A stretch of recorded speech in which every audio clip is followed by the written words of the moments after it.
S obzirom na sve okolnosti koje se događali na razini istočne Europe i u samoj Jugoslaviji, bilo je jasno da će vrlo brzo doći do urušavanja komunističkog sustava i da će se morati uvesti demokratski sustav. Temeljni problem u bivšoj Jugoslaviji bio je u tome što srpska politika, odnosno srpske političke elite, nisu prihvaćale demokratske promjene. Znači, oni su uz pomoć JNA, uz pomoć komunističke partije diktature, zapravo imali dominaciju jako dugo u Jugoslaviji. Ta dominacija je vremenom izgubljena i bili su očito potpuno svjesni da u demokratskim odnosima, poslije demokratskih izbora, to više nije moguće zadržati.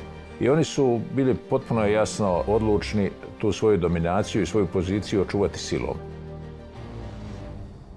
Vrlo brzo je postalo jasno da je prvo ime ondašnje demokratske opozicije postao Franjo Tuđman. Cijeli proces predizborne kampanje, možemo se prisjetiti tu napada na Tuđmana, čak i fizičkog napada na Tuđmana u Benkovcu, vrlo brzo su ukazali da Franjo Tuđman i Hrvatska demokratska zajednica imaju najširu potporu u ondašnjem hrvatskom društvu. To je bilo i dokazano na prvim hrvatskim demokratskim izborima, gdje su Franjo Tuđman i Hrvatska demokratska zajednica ostvarile uvjerljivu apsolutnu pobjedu. Na prvom saboru HDZ-a ja sam izložio temeljne osnove budućeg hrvatskog ustava, Hrvatske kao demokratske države. Tu je državni poglavar, predsjednik Republike i vrhovni zapovjednik Oružanih snaga. On postavlja predsjednika vlade i ministre. On je faktični šef vlade, šef vojske. Trebala je snažna, čvrsta ruka pred nadolazeće olujne nevrijeme koje se nadvija nad Hrvatskom.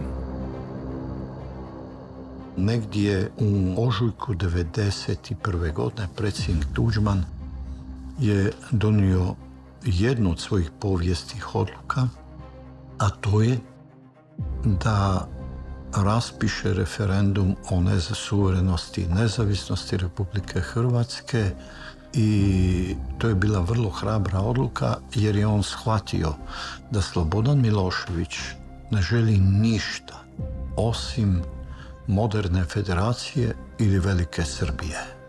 Objavljujemo cijelome svijetu suverenu volju hrvatskog naroda i svih građana Republike, da se današnjim danom Republika Hrvatska proglašuje samostalnom i suverenom državom.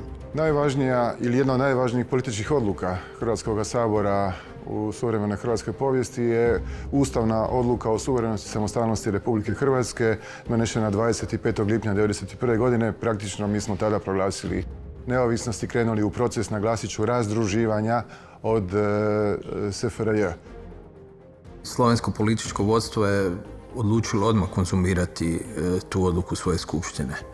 Započeli su preuzimati ondašnje vanjske granice Jugoslavije koje se nalazile na njihovom teritoriju, što je rezultiralo reakcijom savezne vlade pod vodstvom premijera Ante Markovića, koje je u biti zatražilo intervenciju saveznih organa prema tom činu.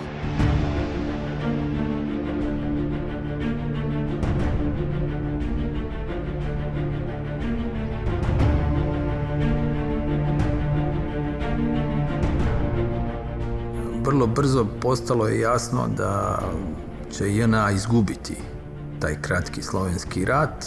Za Hrvatsku se tu nalazila jedna, rekao bi, zamka. Formalni čin politički koji je jasno pokazao šta je namjera dijela, uvijek ću naglasiti, dijela Srba u Hrvatskoj, onog dijela koji je bio okupljen oko vodstva pobunjenih Srba u Kninu. Manifestirao se u prosincu 90. godine osnivanjem SAO Krajine, a kasnije ujedinjenjem svih tih oblasti, kako su zvali, ili krajina, dakle i zapadna Slavonija i u istočnoj Slavoniji, Baranji i Srijemu. Došlo se do Republike Srpske krajine, tvorevine koja će pokušati postati dio jedinstvene državne teritorije sa Srbijom. Bora Jović, koji je tada bio predsjednik predsjedništva, ostavio svoj dnevnik koji je krunski dokaz veza između Jugoslavenske narodne armije i dijela Jugoslavenske narodne armije, da tako kažemo, i dijela predsjedništva SFRJ, koje u stvari možemo sve na osobnu vezu između Borislava Jovića i Veljka Kadijevića. I kroz taj njegov dnevnik, koji se u stvari u svemu poklapa s onim što smo saznali, što se može gledati na terenu. Nema znači nikakve dvojbe da armija već od ljeta 90. ima planove, kako sam kaže Kadijević, mi smo spremni, mi smo ažurirali plan.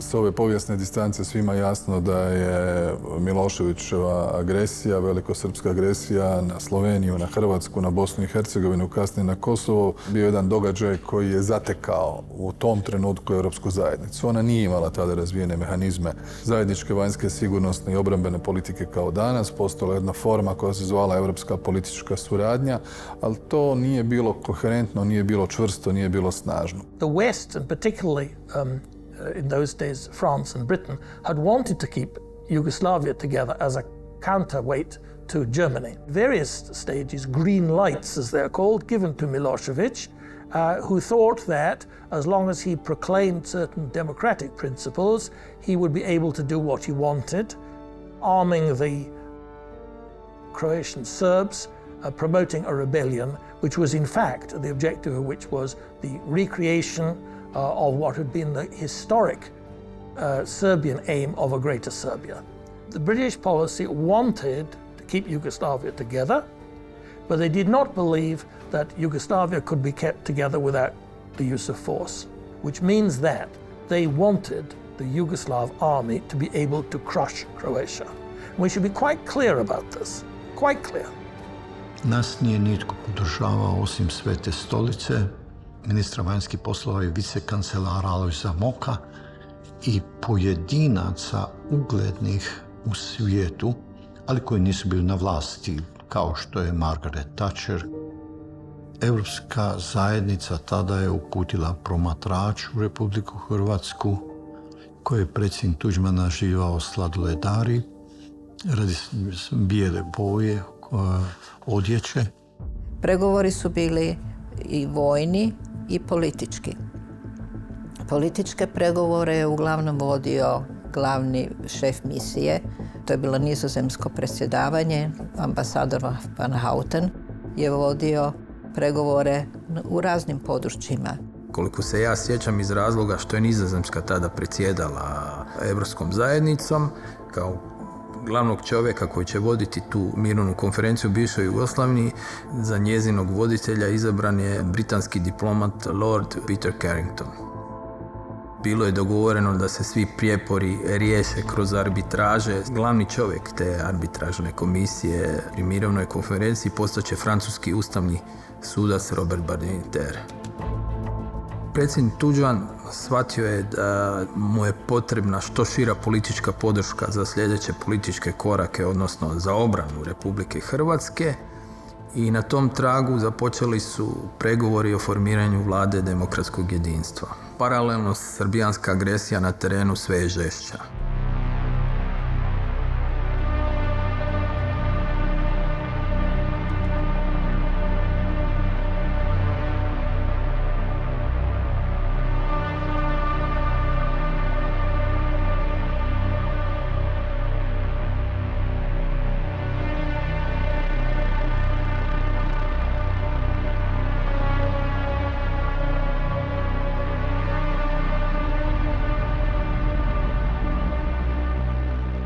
U napadu na Hrvatsku, pokušaju uništenja Hrvatske, ono što danas zovemo agresijom na Hrvatsku, sudjelovali su i jugoslavenske strukture. Ne samo Jugoslavenska narodna armija, nego čitav niz jugoslavenskih institucija i dužnosnika. Između ostalog imamo ovaj primjer stavljanja embargo na uvoz naoružanja, u čemu je sudjelovao i tadašnji savezni sekretar za vanjske poslove Budimir Lončar. Vrlo oštro, nepovoljno je Hrvatska reagirala na to embargo potpuno s pravom. Embargo je realno govoreći sramotan, ali tako je onda snaga bila. Ne možemo samo zamisliti koliko bi lakše bilo, prije svega da je Hrvatska zadržala naoružanje teritorijalne obrane, vjerojatno i ne bi bilo rata, a drugo da je mogla na legalan način uvoziti oružje, odnosno streljivo koje je trebalo za obranu, naglašavam, za obranu jer je bila napadnuta od jače vojne sile. It has to be said that one of the biggest problems for Croatia was that under both the first and the second Yugoslavia, Croats were generally kept out of diplomatic functions, or, of course, above all, military functions. The Serbs under both regimes are extremely clever people, and have a much stronger sense of how to maintain their statehood than do the Croats. In that situation, Croatia had to try to tell people why we are the victims and why these people who are lying to you with great facility and persuasiveness are the villains. That's what had to be done. It was a massive operation of public relations, if you like. Kao što je poznato, sjedište savezne diplomacije jugoslavenske bio u Beogradu. Hrvatskih kadrova bilo je vrlo malo. Takozvanih hrvatskih kadrova komunističkih bilo je tamo vrlo malo. I predsjednik Tuđman je bio toga svjestan. Znao mi je reći, znaš, mi ti imamo puno hrabrih glava, ali malo mudrih lisica. Predsjednik Tuđman je mene u jesen 90. i u proljeće 91. poslao u Beograd da razgovaram sa svakim pojedinačno hrvatskim diplomatom. Međutim, samo manji broj je pristao da pređe u Zagreb, a neki od njih, među kojima i možda najsposobniji i najbolji među njima, su odbili. Jedan od njih mi je čak rekao: šta vam pada na pamet, pa za mjesec dana ćete i vi i Tuđman visiti na Jelačić placu. Tuđman je tu našao jedno drugo rješenje. On je inicirao otvaranje prvih međunarodnih ureda Republike Hrvatske mimo diplomatskih predstavništva ondašnje Jugoslavije. To se pokazalo dobrim putem. Prvi međunarodni ured Republike Hrvatske otvoren je u veljači 1991. godine u Stuttgartu. Na njezino čelo imenovana je istaknuta hrvatska iseljenica i članica Hrvatske demokratske zajednice Zdenka Babić-Petričević i vrlo brzo su uslijedilo i osnivanje takvih ureda u drugim europskim važnim gradovima i metropolama.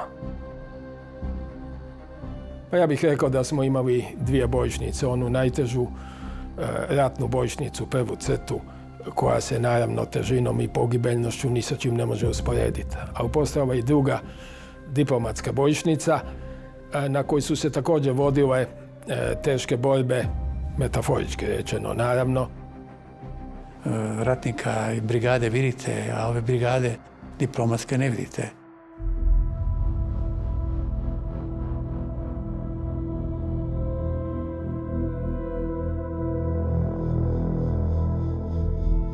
To nije bio samo napad na Banske dvore, nego i pokušaj vaše fizičke likvidacije. Vjerojatno su imali za to razloga, no kao što vidite nisu uspjeli.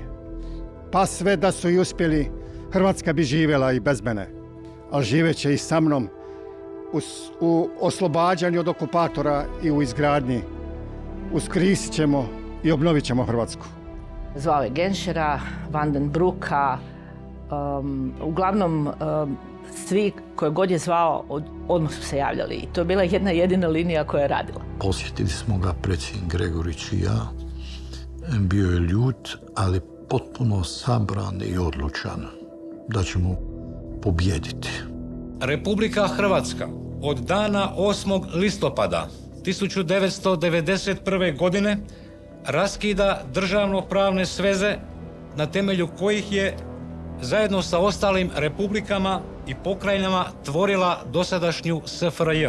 Tog 8.10.1991. godine potpisali su sporazum o povlačenju vojnih snaga svojih efektiva iz Republike Hrvatske, dok je potpredsjednik Vlade demokratskog jedinstva dr. Mate Granić određen za glavnog pregovarača u tom procesu.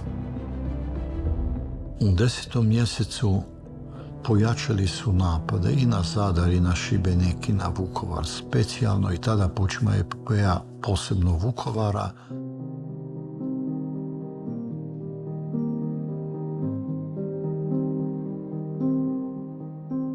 I u jednom trenutku kada je krenula operacija, koji je organizirao general Tusk, glavni stožer, i došli su naši do Bogdanovaca, onda je počeo snažni međunarodni pritisak na Hrvatsku i predsjednika Tuđmana.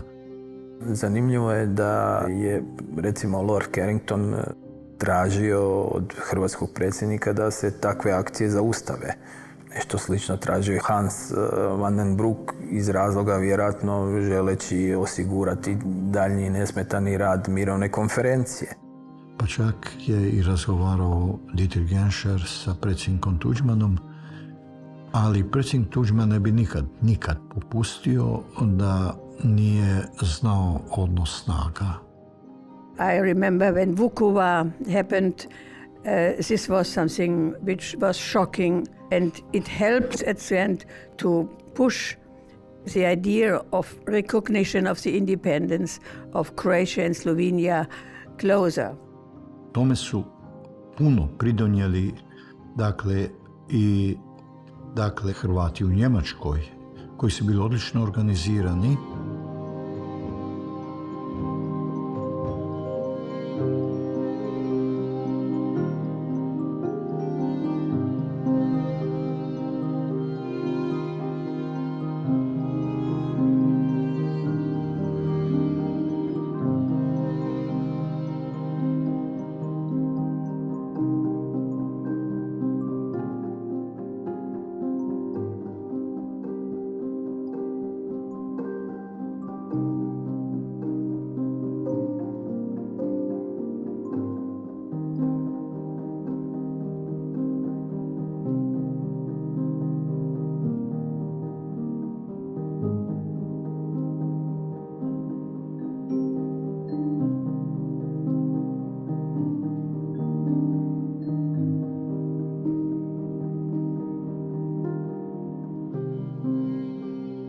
Slike Dubrovnika su išle u cijeli svijet. It was a time where we were really lost because we felt guilty because we couldn't do something. Jedan od ključnih trenutaka u međunarodnom priznanju Republike Hrvatske bio je sastanak ministarskog vijeća Europske zajednice koje je održano u noći s 16. na 17. prosinca 1991. godine. Cijelu noć je trajao. Kancelar Kohl nije spavao, nego su najprije slomili Francusku, pa onda Veliku Britaniju. Tada je odlučeno da se priznaju sve republike bivše države koji to žele ako ispune određene uvjete. Prije svega tu je bila odluka Badinterove komisije kao dijela mirovne konferencije u Den Haagu. Zatim sporazum o deblokadi vojarni, sporazum o trajnom primirju. Tu je bilo pristanje i na Vensov mirovni plan koji je postao očigledna politička činjenica s obzirom da je nastao unutar Ujedinjenih naroda, iako nije unutar toga bilo sadržano rješenje koje bi jamčilo povrat hrvatskog okupiranog teritorija. Predsjednik Tuđman je na to pristao iz strateških razloga. Onda je bio uvjet potpisivanje sporazuma o prekidu vatre, što je ministar Šušak potpisao 2. siječnja u Sarajevu. I onda je bila važna stvar pozitivno mišljenje European Monitoring Mission, onih sladoledara, jeli? To nije bilo promatrača. Vrlo rijetki su bili ti koji nisu stvarno shvaćali što se događa. And the JNA, at that point, they were the ones who called in the UN, UNPROFOR, in order to guard the areas that they had secured, almost a third of Croatia, because they were worried that the Croats would take it back.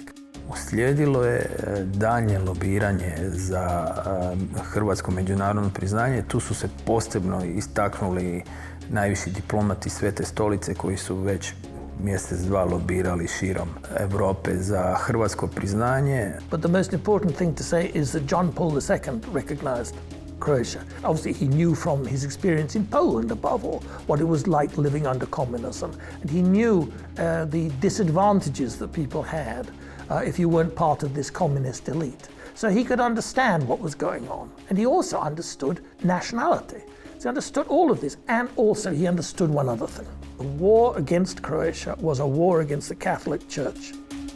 It was fought by people who hate the Catholic Church, and you only have to think about the number of destroyed, not just the churches, but actually the steeples and the desecration of altars and so on. None of which, of course, is talked about today, but I'll talk about it. Posjetio nas je kardinal Angelotti, koji je bio predstojnik Kongregacije za humanitarna pitanja. I posjetili smo prvu liniju fronta, Brijest. I kad je vidio malu crkvicu razrušenu, njemu su počeli ići suze. Pitao me što ja mogu osobno učiniti. A ja kažem da nas 2 dana prije Europske zajednice priznate. Ministar Genscher mi tada kazao da je nagovorio Hannibalsona, ministra vanjskih poslova Islanda, da nas Island prvi prizna 19. prosinca. Popustili su im nešto oko ribarske politike. Odmah nakon toga uslijedilo je njemačko priznanje sa odgodom, je li ona željela to, naravno, s obzirom da je bila članica Europske zajednice, provesti zajedno s ostalim državama članicama. Obraćam se Hrvaticama i Hrvatima i građanima, svim građanima Hrvatske.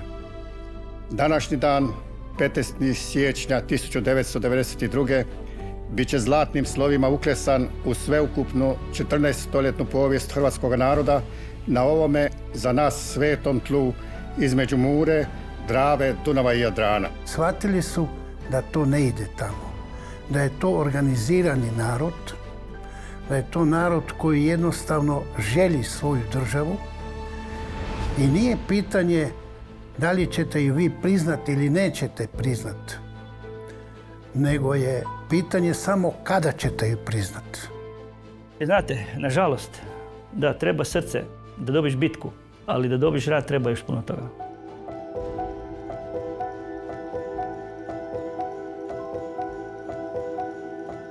U jednom trenutku je došlo 15.000 prognanika. Nije lako bilo naći smještaj za toliki broj ljudi. I to je isključivo učinila Hrvatska sama u tom trenutku, bez ikakve ičije pomoći. Tada je taj broj premašio 500.000 prognanika početkom 11. mjeseca. Znate da je to bio tada. Znači, to su bili dani pada Vukovara i tada je odlučeno da se osnuje Vladin ured za prognanike i izbjeglice. To je zapravo predložio tadašnji potpredsjednik Vlade zadužen za društvenu djelatnost, profesor Granić, koji je bio zadužen i za zbrinjavanje prognanika i izbjeglica u tadašnjoj Republici Hrvatskoj. I to je jedna od najbolje funkcionirajućih institucija u državi bila. A najvažnije, svi su bili volonteri, dragovoljci.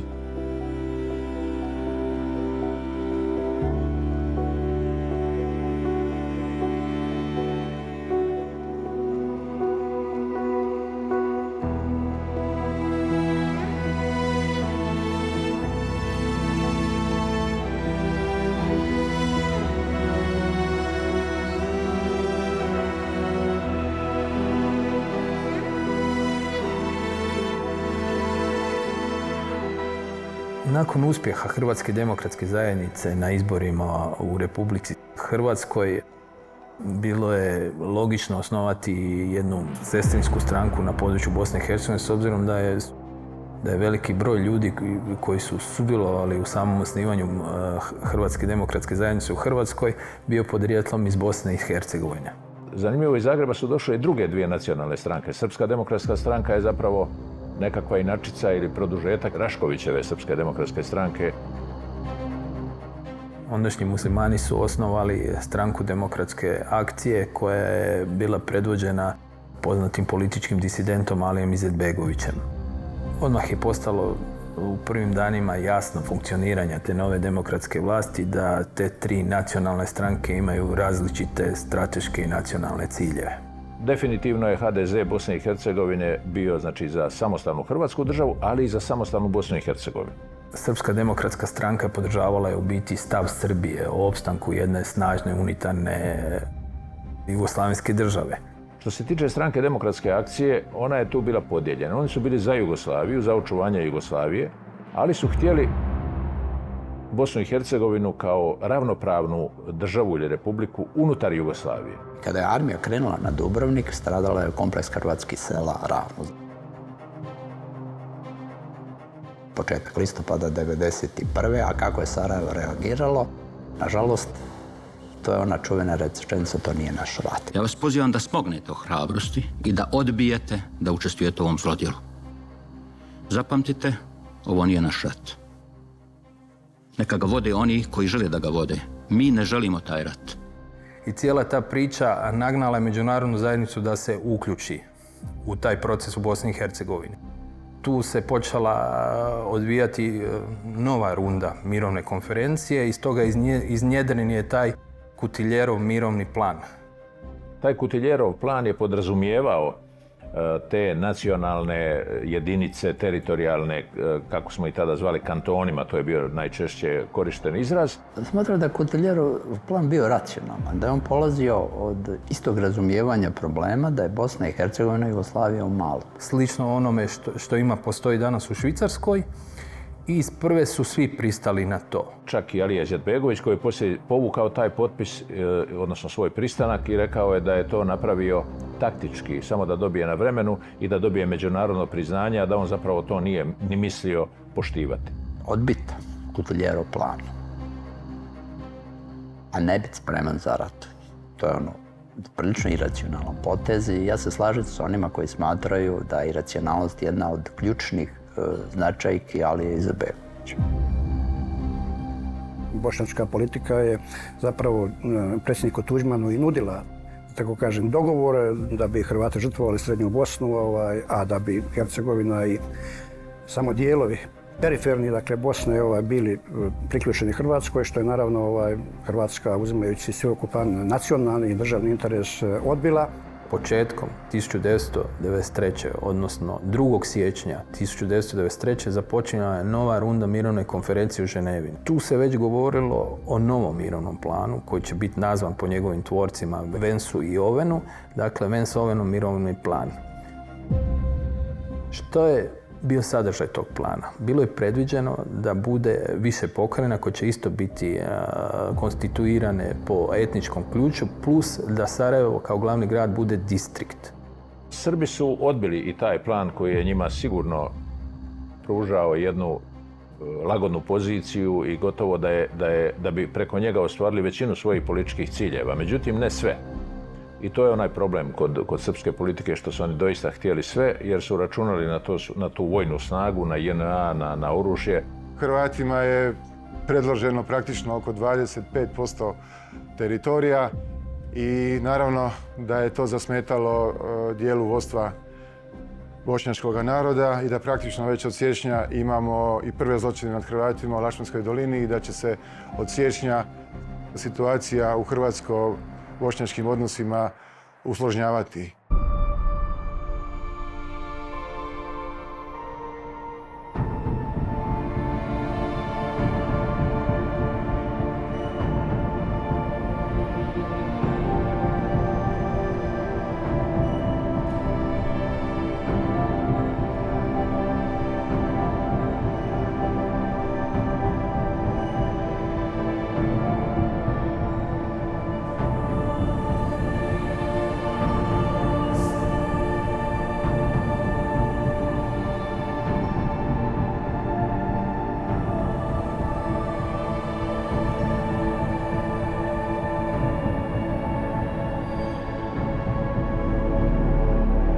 U lipnju 1993. pojavio se novi mirovni plan za Bosnu i Hercegovinu. Njegovi autori su bili Thorvald Stoltenberg, norveški diplomat, i ponovo je tu bio britanski diplomat Lord Owen.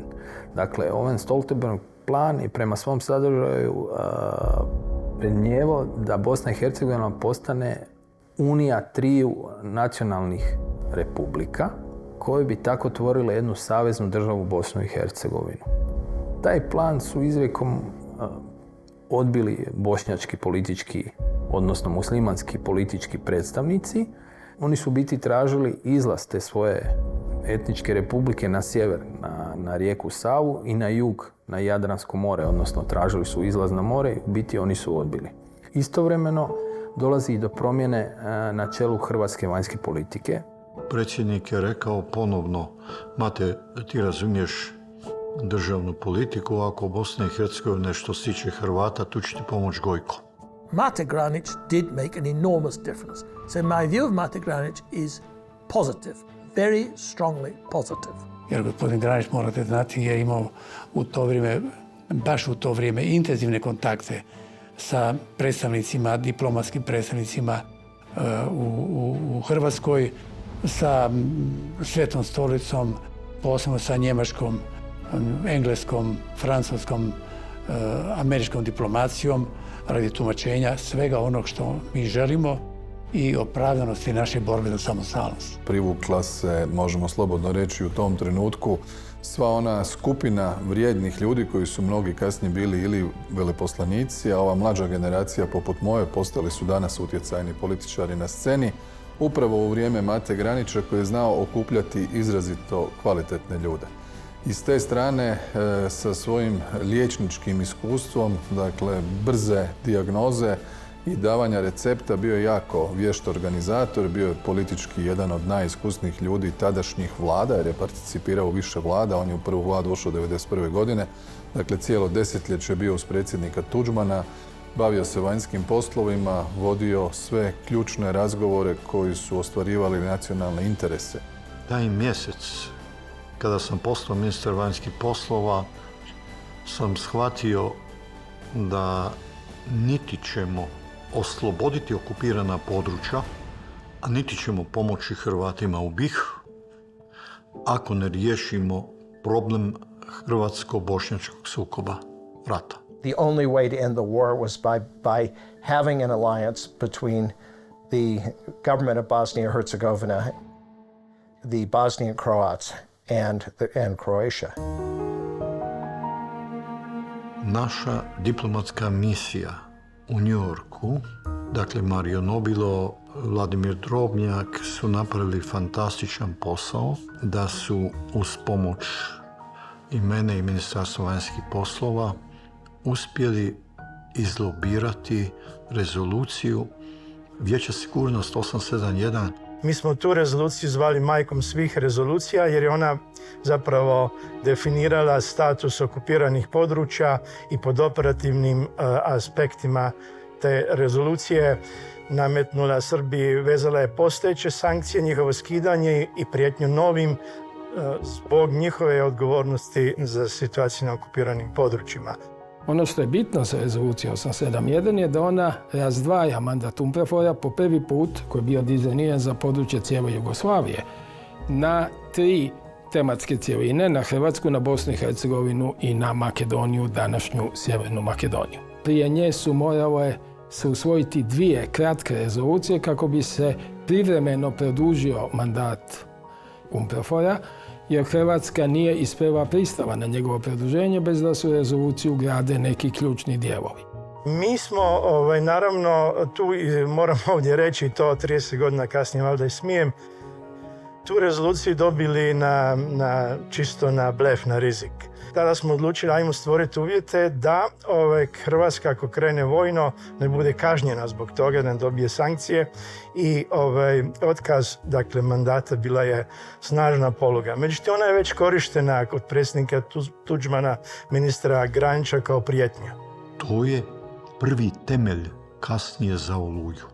Dogovoreno je da se predsjednici Tuđman i Izetbegović sastanu u Bonu u subotu 8. siječnja. Mirovni posrednici Owen i Stoltenberg izjavili su da samo sporazum o primirju neće riješiti problem, budući da je u BiH dosad dogovoreno 69 primirja, a kraj rata se još ne nazire.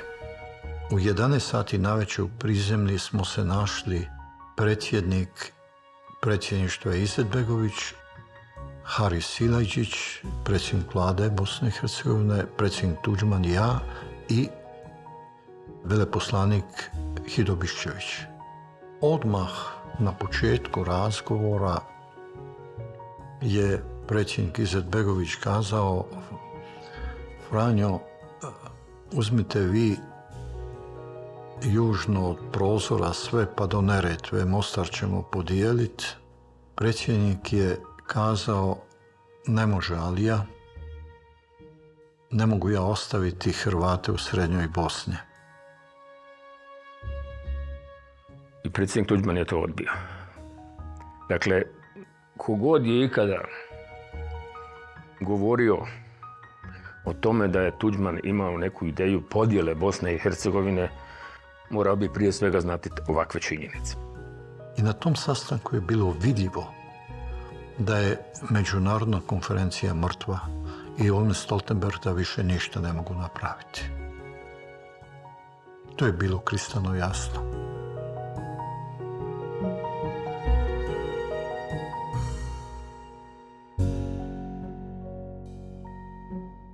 Bilo je još nekih novosti na međunarodnoj sceni po pitanju BiH. Uključilo se tu nova američka administracija s predsjednikom Clintonom, nešto snažnije se uključilo u ovu priču.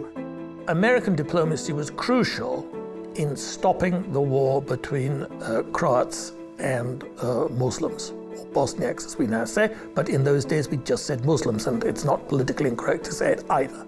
So already Clinton was well disposed to change the policy.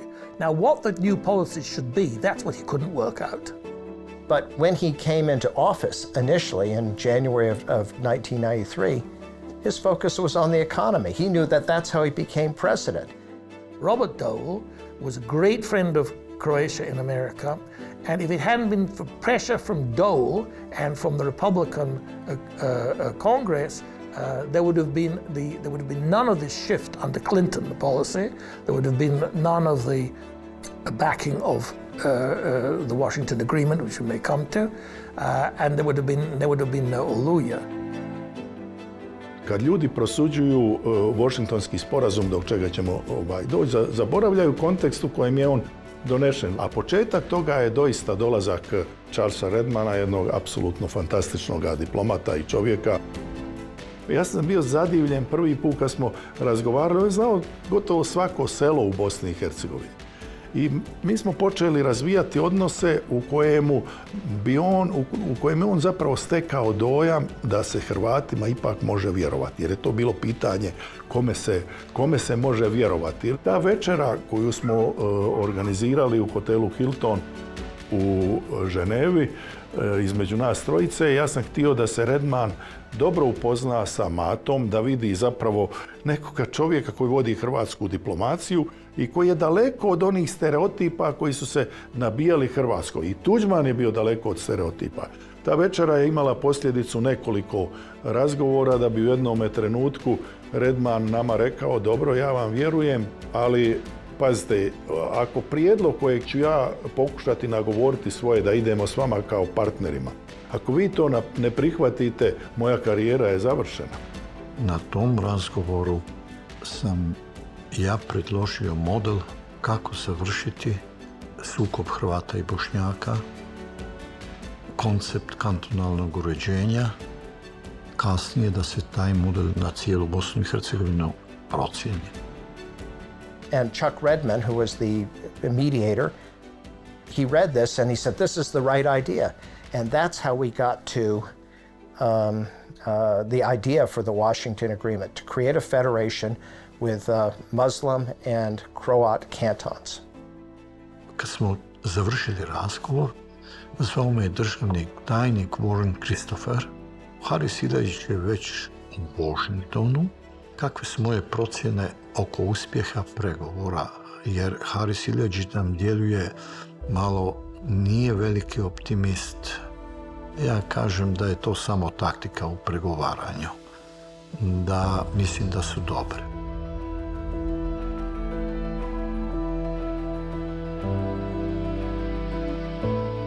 Najveći problem je bio kakva je to federacija BiH i kakva je Bosna i Hercegovina. Haris Ilaić je bio vrlo tvrd u tome da je to građanska država. I ja sam bio u jednom trenutku blizu toga da predložim predsjedniku Tuđmanu da napišem pregovore.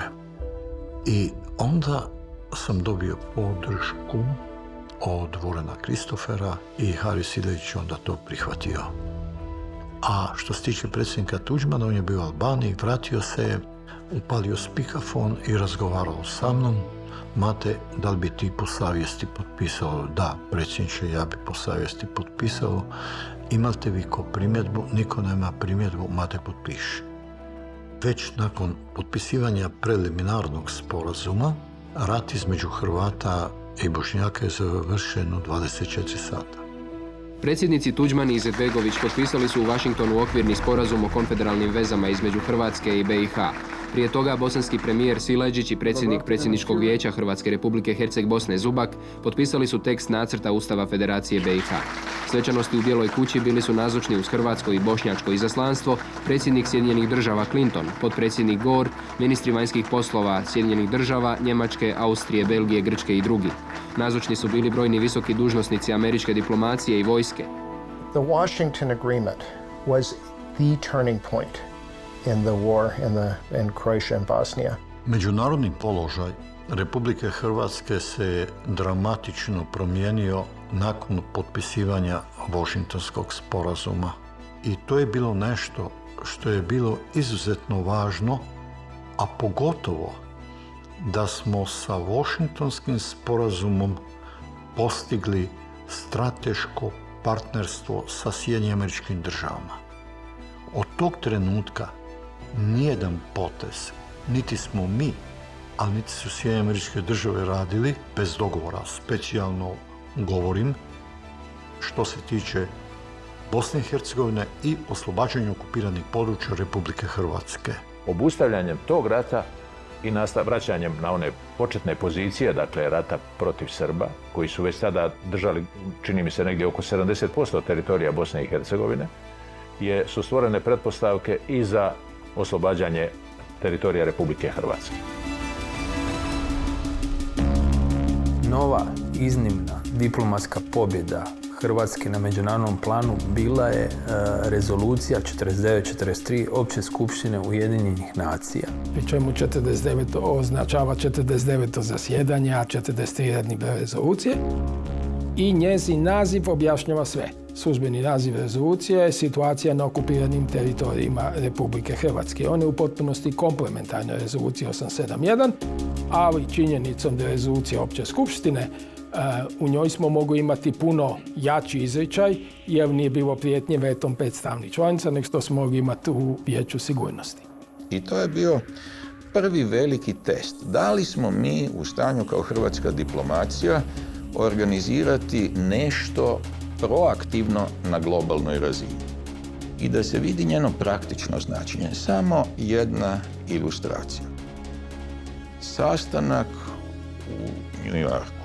Sudionici Madeleine Albright, u to vrijeme njihova stalna predstavnica pri UN u New Yorku, koja je istovremeno i član kabineta, dakle ima ministarski status.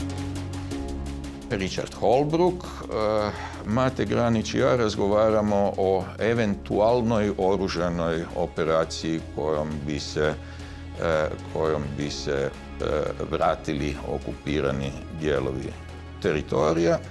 Jedan od argumenata je mi imamo pravno uporište, obzirom da je Opća skupština Ujedinjenih naroda izglasala rezoluciju o okupiranim područjima sa velikom većinom glasova. Dakle, nakon toga slijede samo praktična pitanja. Da li smo mi to u stanju učiniti dovoljno brzo i dovoljno čisto u smislu da se izbjegnu stradavanja civilnog stanovništva? Ishod je bio američko jamstvo da ćemo imati jedan kratki vremenski horizont od nekoliko dana gdje će oni zaustavljati sve eventualno negativne reakcije koje budu išle kroz Vijeće sigurnosti. Tom rezolucijom, dakle sadržaj te rezolucije Opće skupštine 49-43 je bio još jedan temelj, znači nadogradnja na onu rezoluciju Vijeća sigurnosti 871 koja je otvarala put za pobjedničke akcije Hrvatske vojske, policije, Bljesak i Oluja u proljeće i ljeto 1995. godine. Tako nešto se rijetko dešava u nekom kriznom području. I za Hrvatsku i za Srbiju. Ta rezolucija je bila biti ili ne biti.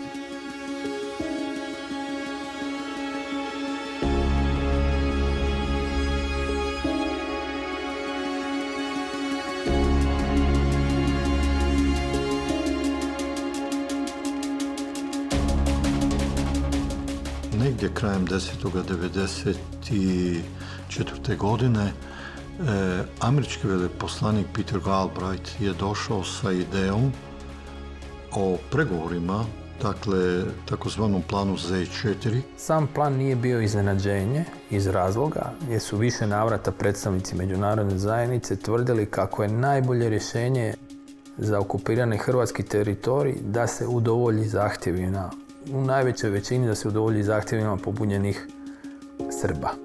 Plan Z4 ne vodi računa ni o čemu. On stvara državu u državi. Pa to bi bilo na određeni način stvoriti ono što je sada Republika Srpska u Bosni i Hercegovini. To je sada vidljivo. Jer je davao, dakle, pobunjenim Srbima i banku i novac i simbole i slično. Mi od samog početka nismo mislili da to zapravo vodi do rješenja. But what I said to Tudjman was, we're not asking you to accept the Z4 plan. We're only asking you to agree to negotiate about it.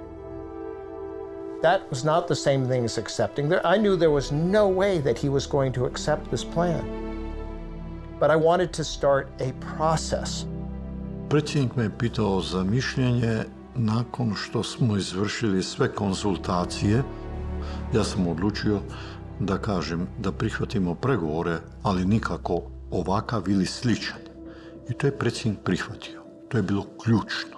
I za Hrvatsku je plan Z4 toliko prihvatljiv kao osnova za razgovore i sa hrvatskim Srbima i sa međunarodnim čimbenicima koji su zainteresirani za to, ali ni u kom drugom smislu.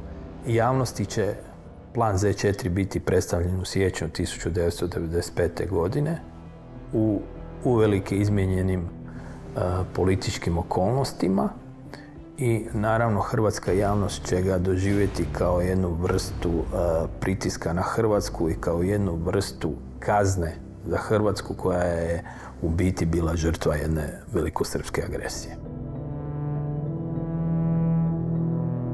I went down to Knin the next day and we presented the plan to Milan Martić, Milan Babić, and the other leaders there. Kada je Peter Galbraith dobio dobru janjetinu i onda svečano predao prijedlog, Milan Martić ga nije htio primiti takozvani predsjednik takozvane Republike Srpske ni primiti u ruke. They refused to touch it. It was like you'd put some disgusting thing on the table. You know, if they touched it, they would be contaminated. And at the end of the meeting, it lasted 2 hours. All we said, we're not asking you to accept this plan. All we're asking is for you to agree to negotiate about it. We were interested in getting a political process to discuss a peaceful settlement within Croatia. At the end of the meeting, looked at me and said, you don't know what you're doing, you've made a huge mistake. Well, this was a bit much for us to take from a guy who hadn't finished high school, and was a policeman, from a guy who was a dentist, and from a guy who ran a meat packing plant, okay? And so I looked at him and I said, a huge mistake has been made, but we'll see who made it. Moje mišljenje je da s planom Z4 shvatio, Franjo Tuđman definitivno shvatio da ima posla s političkim luđacima.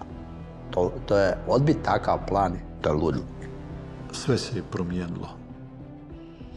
Od tog trenutka predsjednik me je odmah zvao i razgovarao je sa mnom.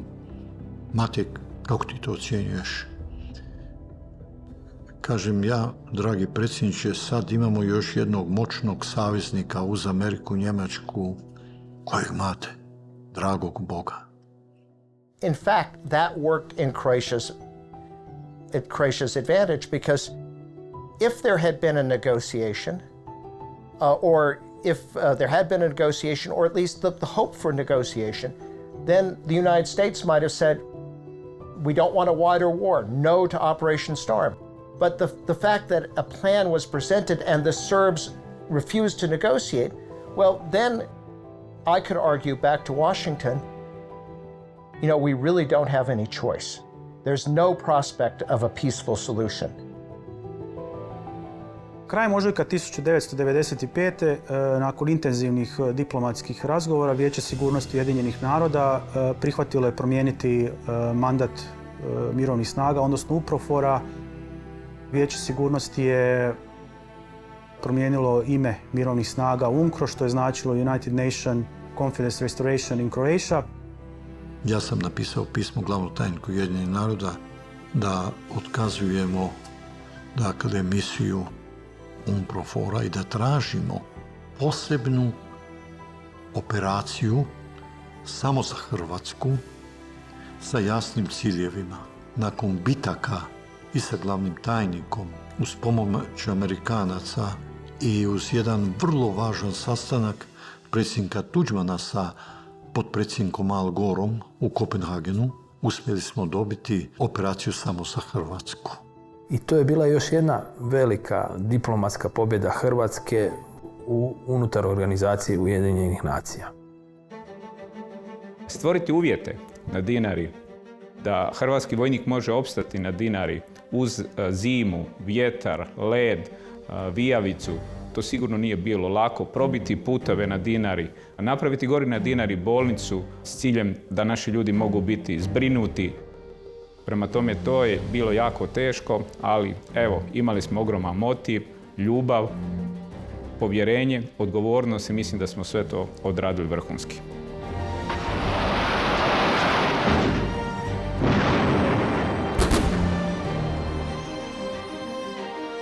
Ne samo da smo izašli na Dinaru, mi smo gori odradili puno operacija, taktičkih operacija, od zime 94, skoka 1, skoka 2, pa ljeta 95. Sve su te operacije bile taktičke, ali one su nama stvarale uvjete da mi operaciju Oluja možemo napraviti na optimalan način.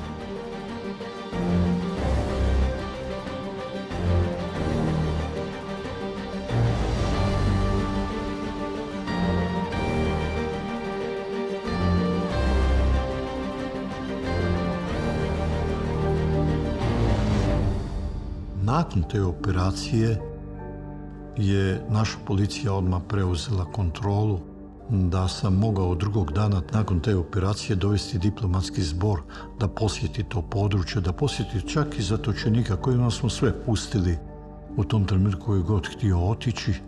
I tadašnji šef misije, Monsieur Thiraud, on je tu veče, nakon Bljeska, otišao u pratnji na lice mjesta, pratio zarobljenike, jer je bilo nekoliko zarobljenih ljudi, pratio ih u Varaždin da vidi da nije bilo nikakve, da se nije pošteno prema njima odnosilo. On je tu noć napisao izvješće i tim izvješćem je Bljesak proglašen kao prava ratna vojna operacija, pozitivna vojna operacija.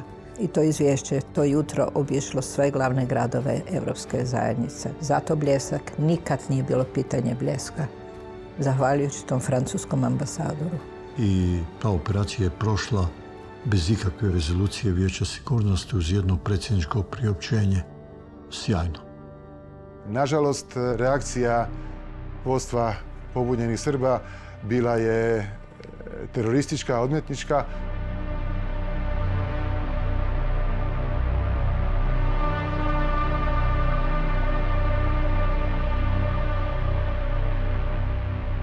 Za ovo što je Tuđman napravio prema vama ovdje, protumjeru, mi smo bombardovali sve njihove gradove.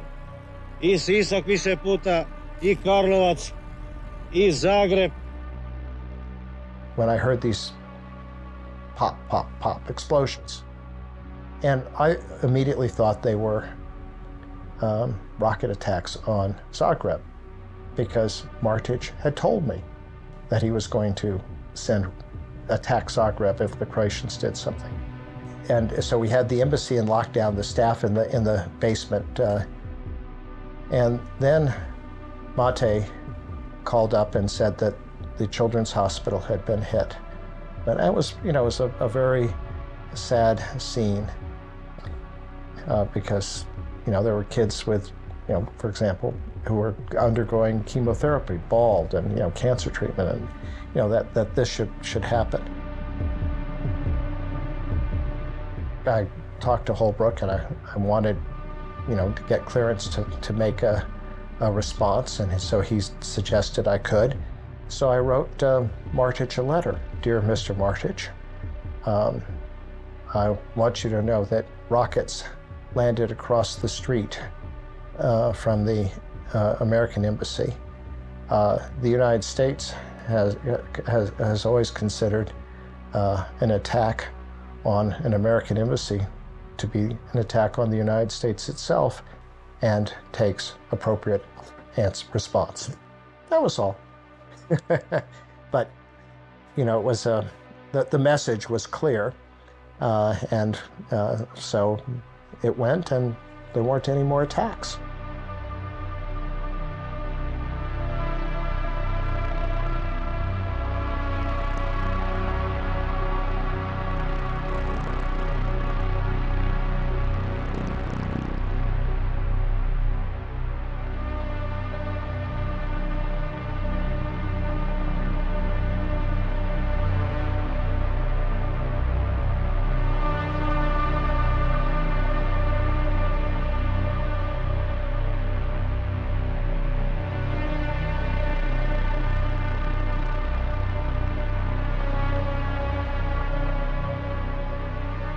Konačna ofenziva bosansko-hercegovačkih Srba i njihovih snaga na Srebrenicu slijedila je 6. srpnja 1995. godine. Znamo što se je dogodilo. Pad Srebrenice i najveći zločini nakon Drugog svjetskog rata, čije razmjere točne u tom trenutku nismo znali. 16. srpnja je došao na Brijune predsjedniku Tuđmanu turski predsjednik Demirel. Ja sam bio u pratnji. On je suznih očiju molio da predsjednik Tuđman pomogne Bošnjacima. Kada smo se vozili prema heliodromu, držao me za ruku i mene osobno molio, a odlično smo se poznavali i često komunicirali, da ja učinim sve što mogu da pomognemo Bošnjacima. I to nikad neću zaboraviti. Hrvatskoj strani 18. srpnja 1995. godine iz ureda predsjednika Alije Izetbegovića poslano je pismo Uredu predsjednika Republike Hrvatske Franji Tuđmanu, u kojoj se glede najavljenog sastanka za 21. i 22. srpnja 1995. godine u Splitu predlaže praktično samo jedna točka, a to je taj vojni sporazum. I onda mi je pala na um ideja da predsjednici Tuđman i Izetbegović potpišu deklaraciju na temelju koje bi legalno i legitimno mogli pomoći Bošnjacima. Ja nisam zabilježio još u povijesti da je netko u pomoć zvao agresora, da je nečije vodstvo za pomoć tražilo vodstvo države ili naroda koje je smatralo agresorskim, koje je smatralo neprijateljskim. And when I was there, I went to Žužul and I said, the UN Charter gives countries the right of individual and collective self-defense. Please include a statement in this agreement that Bosnia and Herzegovina requests the assistance of the Croatian Croatian army, and Croatia agrees. And Žužul, being a skilled diplomat, saw why that was a good idea, and it was included in the split agreement. And so nobody could say that Croatia was intervening inappropriately. Without a diplomatic storm, the military goals would never have been achieved. 29. srpnja razgovor Tuđmana i Jasučija Kašija, koji je bio poseban izaslanik glavnog tajnika UN-a. Predsjednik Tuđman mu je vrlo jasno rekao, ništa ne tražimo što do sad nismo tražili. Znači, praktično od onog pisma iz 1993. godine Srbi su imali gotovo 2 godine vremena da razmisle o tim ponudama, da prihvate uvjete. Jasučija Kaši je to primio na znanje. 1. kolovoza na Brijunima je održan sastanak predsjednika Tuđmana sa veleposlanicima stranih država u Hrvatskoj, na kojem je predsjednik Tuđman ukazao na situaciju i da jednostavno neizbježnost završne vojne operacije. So I went down to Brioni to carry our message on Operation Storm. And our message was, we appreciated that Croatia is willing to spend blood and treasure to save Bihać. If things went wrong, however, don't count on the United States. You're on your own. I u takvoj atmosferi smo mi pokušali sugerirati Amerikancima, jedino s kim smo i razgovarali su bili Amerikanci i Njemci i do određenog stupnja Sveta stolica, ali ne u detaljima, pokušali sugerirati da hrvatska vojska ima snage napraviti tu akciju, ali da nam treba prvenstveno diplomatska zaštita, jer sami je ne možemo, znali smo da ćemo biti izloženi. Neki prvenstveno oko potpredsjednika Gora, uključivši njegovog savjetnika za nacionalnu sigurnost Leona Furta i neki oko predsjednika Clintona su i pogotovo oko ministra Perija su bili za to da se Hrvatskoj na određeni način, da nije to igra semafora, ali recimo da zeleno svjetlo. It became an infamous case in the United States, this so-called yellow light versus green light. And there were congressional investigations, there were secret intelligence investigations on this, exactly what was said. Who said it? Did we say it? Did we not say it?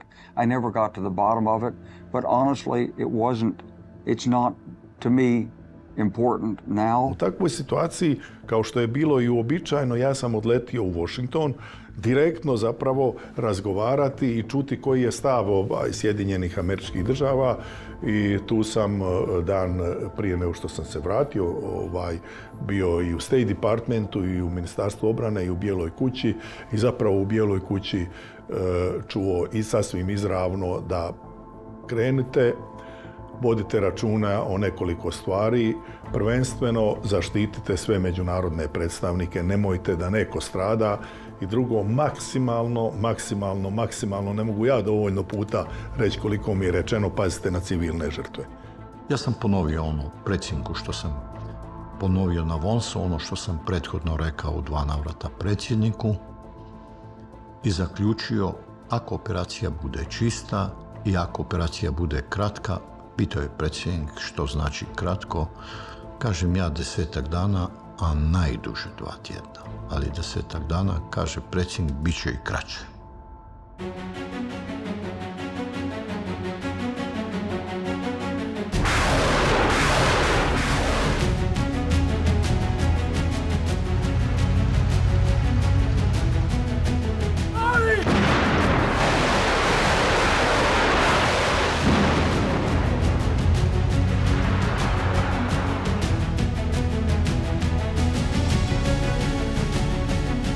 Čekali smo vas dugo.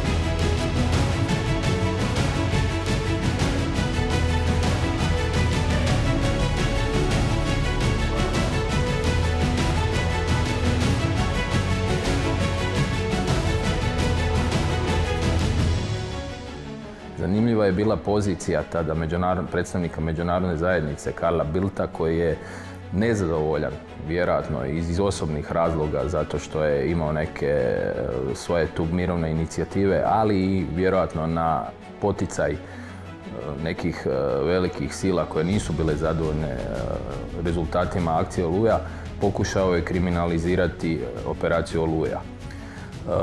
Tu je bila zanimljiva i reakcija ministra vanjskih poslova Mate Granića, koji je odmah proglasio gospodina Bildta personom non gratum na području Republike Hrvatske. Jer imate drugi dan Oluje, predsjednik Clinton ima konferenciju za tisak gdje hvali operaciju i hvali Hrvatsku državu i Hrvatsku vojsku. Znači, tek poslije su se pojavile neke eventualne nejasnoće, ali to je druga priča.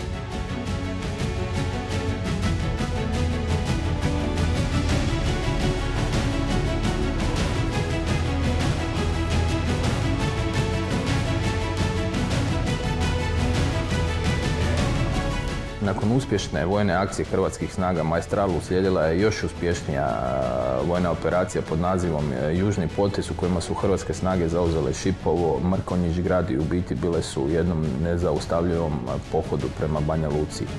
Dakle, hrvatskim snagama je moglo samo preostati da uđu biti u nebranjenu Banja Luku. Jednom sam bio na jednom ručku, to je bilo u Arizoni, i za stolom sa Margaret Thatcher, koju nisam poznavao do tada, i Kissingerom, kojeg sam dobro poznavao do tada. U jednom trenutku kaže Margaret Thatcher, meni, obraćajući se meni, pozdravite puno predsjednika Tuđmana, on je veliki državnik bio, ali kao i svi veliki državnici, ima oni koji to razumiju, ali ima oni koji to nikada neće prihvatiti.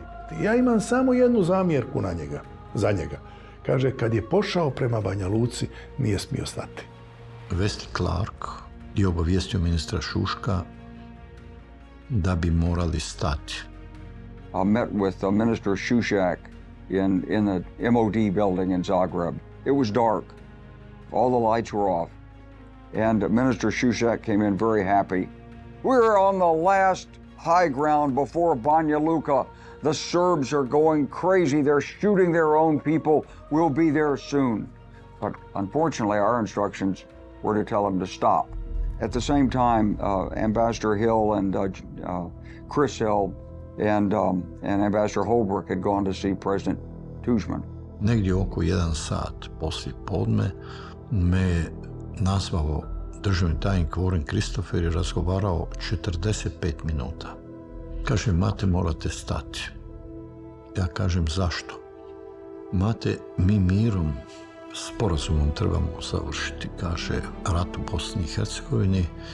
Osim toga, oko 300 do 350 tisuća Srba će napustiti Republiku Srpsku i otići u Srbiju, dodatno da destabilizirati Srbiju. A dodatno, barem 100 tisuća će u istočnu Slavoniju, Baranju, pa će destabilizirati taj prostor, pa ćemo mi biti u prilici da moramo NATO snagama braniti ako idete vojno oslobađati. The two people who were there to really make the decision, it was Holbrooke and myself, and all the way we had grave doubts about it.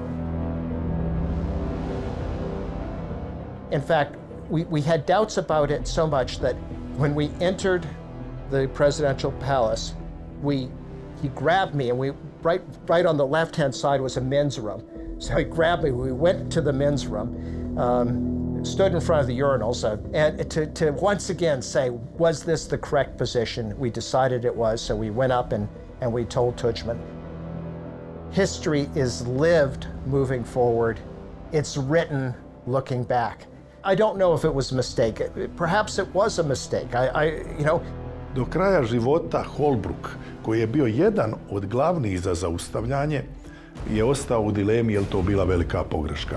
Razgovarao je 2 navrata s Miloševićem, primoravajući ga i prisiljavajući da prihvati pregovore u Daytonu, da mirnim putem se završi rat, ali jednako tako i prijetnjama Slobodanu Miloševiću.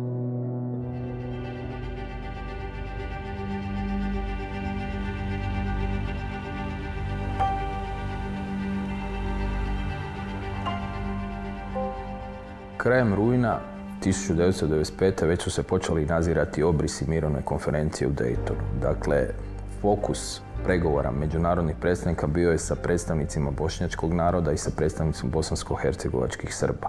Predsjednik Clinton bio je iznimno zadovoljan hrvatsko-bošnjačkom političkom suradnjom.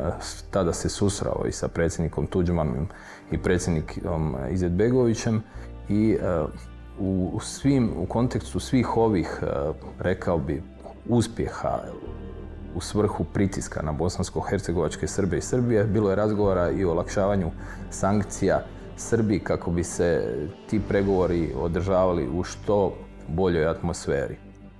Za mjesto održavanja mirovne konferencije dogovoreno da to bude zračna baza u Daytonu u saveznoj državi Ohio. Sam izbor lokacije ukazivao na to vrlo jasno tko je glavni u cijeloj ovoj međunarodnoj političkoj igri. We began the Dayton negotiations with 2 events. One, how to strengthen the Federation, and secondly, Eastern Slavonia. And the very first meeting at 4:35, 4 o'clock meeting, Milosevic shows up. A little disheveled, red face. Clearly, he'd been at the officers' club having a liquid lunch. It was pretty clear that Milosevic was not well informed of the state of the negotiations, because already on October 3rd, we had reached what became the Erdőd Agreement. I mean, there were a few adjustments made at Dayton, but it was something that I had written up and which had already been agreed. So Milosevic is sort of opening everything when there needs to be a referendum, and Tudjman was very professional. It's like, no. If you're going to do this, there's no point in having further discussion. Okay, we won't have a referendum. And this is how he operated. And I turned to the corporal who was the server, and I said to her, how much red wine did you serve? He was the only one drinking it, 1.5 bottles. So imagine you're at your very first meeting with the Croatian president, your very first meeting with the American Secretary of State, you arrive drunk and you drink 1.5 bottles of wine. I mean, that was Milosevic. Predsjednik Tudjman inzistira kao pretpostavku sudjelovanja u Daytonu je da se paralelno uz razgovor o Bosni razgovara i o mirnoj reintegraciji Hrvatske. Prvo smo od Amerikanaca dobili garanciju da će šef misije biti američki diplomat. Nismo znali koga u tom trenutku. Na kraju to je i diplomat i general Klein. Dakle, gospodin Šarinić je otputovao i pregovarao na terenu o tome, ali se i konzultiralo cijelo vrijeme sa izaslanstvom u Daytonu oko pojedinih formulacija. Mi smo dogovorili načela, a on je zajedno sa veleposlanikom Galbraithom i srpskom stranom do kraja završio, dakle, i potpisao Erdődski sporazum.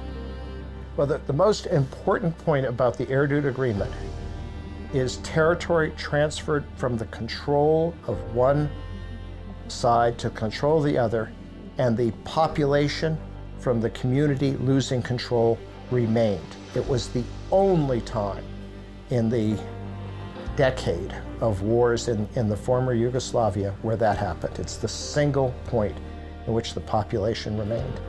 And of course it was peaceful.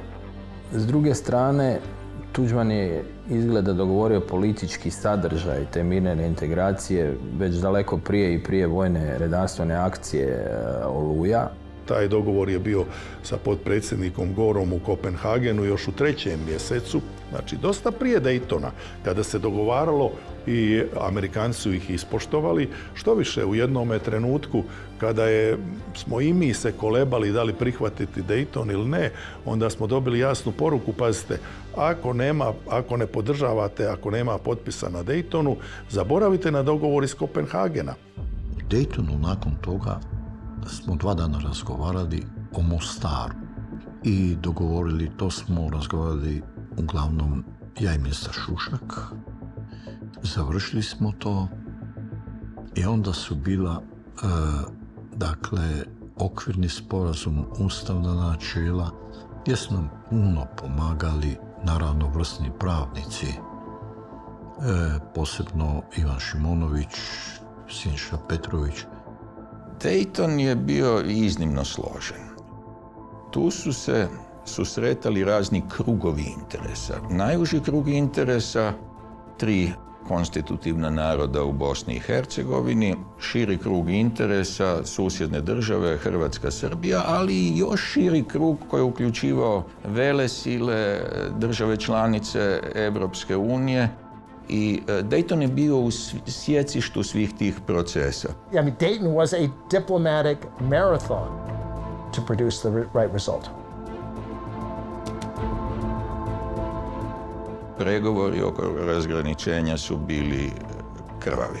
To je bio 2 dana prije završetka pregovora u Daytonu. Tog dana smo predsjednik Tudjman, ministar Šušak i ja čekali da nam u 11 sati obećao, američka strana je obećala da će nam dati prijedlog razgraničenja. Negdje oko 4 sata ujutru je mene nazvao zamjenik Richarda Holbrooka kazao da me moli da dođem, a tamo su već otvarali šampanjac. Bili su Richard Holbrooke, državni tajnik Christopher, Wesley Clark, Gernot Köring, Slobodan Milošević, Haris Silajdžić, i ja sam rekao ne, da mi daju prije nego što vidim mapu, da mi daju vodu. So the contact plan was for the Serbs to have 49%, the Federation to have 51%, which of course made it much easier to have a 51-49 than when they were at 70%. Chris Hill had prepared a big white board to persuade Izetbegovic to accept what was being negotiated. And one of the points in the board was, the Federation has, 53%. Well, Milosevic comes to see Izetbegovic, and Izetbegovic hasn't hidden the board. So Milosevic says, what, you're getting 53%? So I guess Milosevic negotiate to increase the Serb part to 49%. What was the easiest place for them to do it? Who wasn't in the room? The Croats. So they happily gave to the Serbs the Croat territory. Ja sam rekao da je to apsolutno neprihvatljivo. Opis njegove ljutnje je vrlo dobro iznio gospodin Holbrook u svojim memoarima. And this is a phrase he had. It sounds a little funny in English. It's 0.0 chance. 0.0 chance. And he told me all this the next day. I onda sam ja pitao, Alija, da li vi to podržavate? A on je rekao, ne. Kad je Alija Izetbegović rekao ne, onda su Amerikanci shvatili da je taj plan propao. U kantini je došao Richard Holbrooke do mene i pitao ima li šanse da nastavimo pregovore. Kaže, uvijek ima, ali mora biti razboritiji prijedlog. A on kaže, ajde vi dajte prijedlog. I onda je načinjen prijedlog koji je uključivao ovu južnu granicu koja je kasnije prihvaćena. A u Posavini smo tražili sve gradove. Oko 5:30 je predsjednika Tuđmana nazvao predsjednik Clinton. Pola sata su razgovarali o važnosti da se čim prije završi rat u Bosni i Hercegovini. Pohvalio je liderstvo predsjednika Tuđmana. Predsjednik Clinton i predsjednik Tuđman su negdje oko 6 sati završili. Amerikanci su dali konačan prijedlog i potpisivanje sporazuma tako je završio Dayton.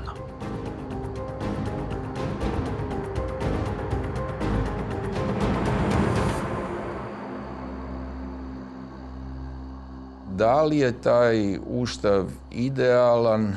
Mislim da nije. S druge strane, uspješno je završeno jedno jako teško i krvavo razdoblje. Što se same Hrvatske tiče, Dayton je bio iznimno uspješan jer su zaista udareni temelji da se teritorijalna reintegracija Hrvatske provede mirnim putem. Konačno potpisivanje Daytonsko-Pariškog mirovnog sporazuma uslijedilo je 14. prosinca 1995. godine u Parizu. Svi znamo onu sliku koju je obišla svijet kad taj sporazum potpisuju Slobodan Milošević, predsjednik Alija Izetbegović i predsjednik Tuđman i u ime zainteresiranih strana iz Bosne i Hercegovine njihovi predstavnici. Time je u biti okačan rat u Bosni i Hercegovini i započela je nova faza izgradnje jedne Daytonske Bosne i Hercegovine. Vijeće sigurnosti je 15. siječnja 1996. godine donijelo rezoluciju 1037 o mirnoj reintegraciji Hrvatskog Podunavlja. Predsjednik Tuđman je tražio da na čelo te mirovne operacije UNTS-a da tu mirovnu operaciju bude po nadležnosti američkog generala, dakle da Sjedinjene Američke Države imaju izravnu odgovornost za reintegraciju tog područja i to se tako i dogodilo, to je dogovoreno u Daytonu. I general Klein je imenovan za voditelja misije. Tu je bilo mnogo teškoća. Tehnički, vjerujte, najzahtevnije bilo ispuniti glavni uvjet, a to je demokratske izbore, jer se to odvijalo na 650 mjesta u 65 gradova. Taj dio Hrvatske bio je potpuno integriran u Srbiju, u Jugoslaviju.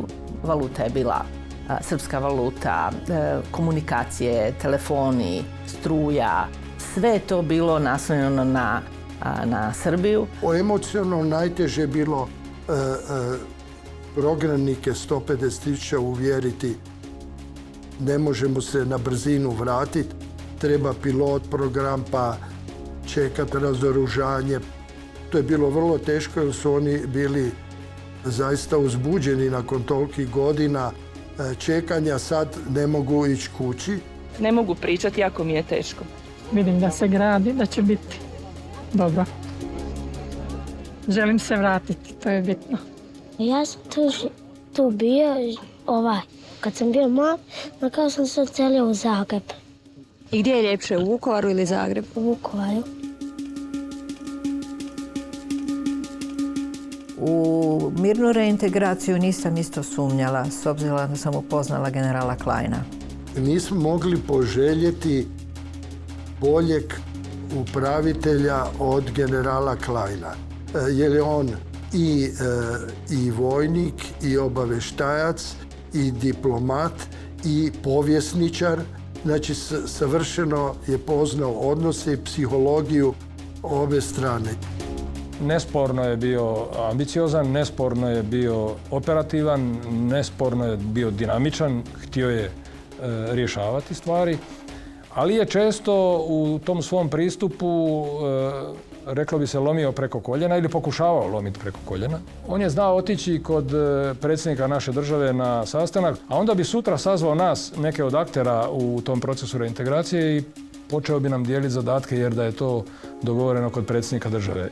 Još jedan veliki diplomatski uspjeh Hrvatske i ministra vanjskih poslova Mate Granića bilo je i sporazum o normalizaciji odnosa Republike Hrvatske i Savezne Republike Jugoslavije. Dakle, ti pregovori vođeni su pod pokroviteljstvom grčkog predsjednika. Nominalno pregovori su održani 8. kolovoza 1996. godine u Ateni. Bilo je jasno da bez sporazuma o normalizaciji nema mirne reintegracije. Ministar Granić je dogovorio sa ministrom Milutinovićem osnovne odrednice sporazuma o normalizaciji, ali ostalo je još puno otvorenih, osjetljivih pitanja. Nakon otprilike 3 sata razgovora zapeli smo oko Prevlake.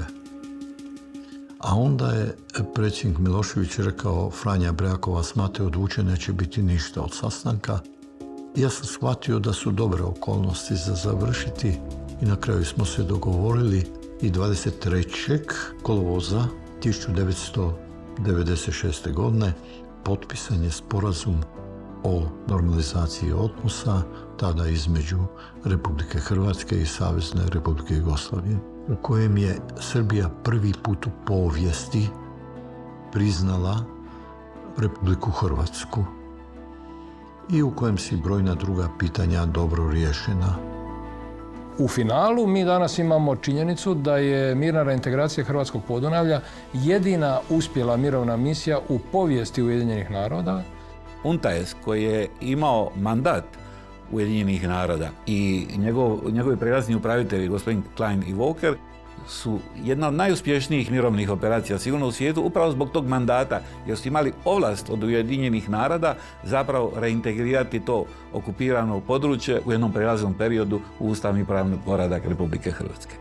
Ljudi koji su na tome radili su zaista obavili odličan posao i zapravo nekako sa ljudskog stanovišta ja mislim da je to naša najveća pobjeda u ratu, jer je vraćen teritorij, integrirani su i ljudi i teritorij u ustavnopravni poredak Republike Hrvatske bez ispaljenog metka i bez izgubljenog života. To je najvažnije.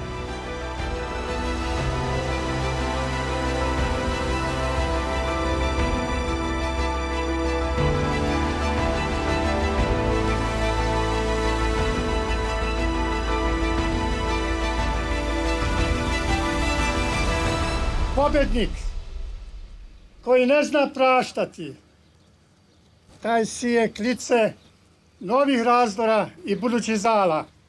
A hrvatski narod to ne želi. Nije želio ni sve ono što smo ovdje pretrpili u Vukovaru i u čitavoj Hrvatskoj. U studenom se je dogodio jedan vrlo važan događaj, a to je da smo primljeni u Vijeće Europe. I to je bio veliki vanjsko-politički uspjeh u teškim okolnostima. I hrvatska delegacija koju je predvodio Žarko Domljan, koji je bio šef izaslanstva i potpredsjednik Sabora, a prije i prvi predsjednik Sabora, u tom vremenu potpredsjednik, je izuzetno važnu pozitivnu ulogu odigralo to izaslanstvo i on osobno u procesu prijema u Vijeće Europe. Tijekom potpisivanja su me obasuli novinari bez granica sa lecima koji su napravili zajedno u dogovoru sa Feral Tribunom.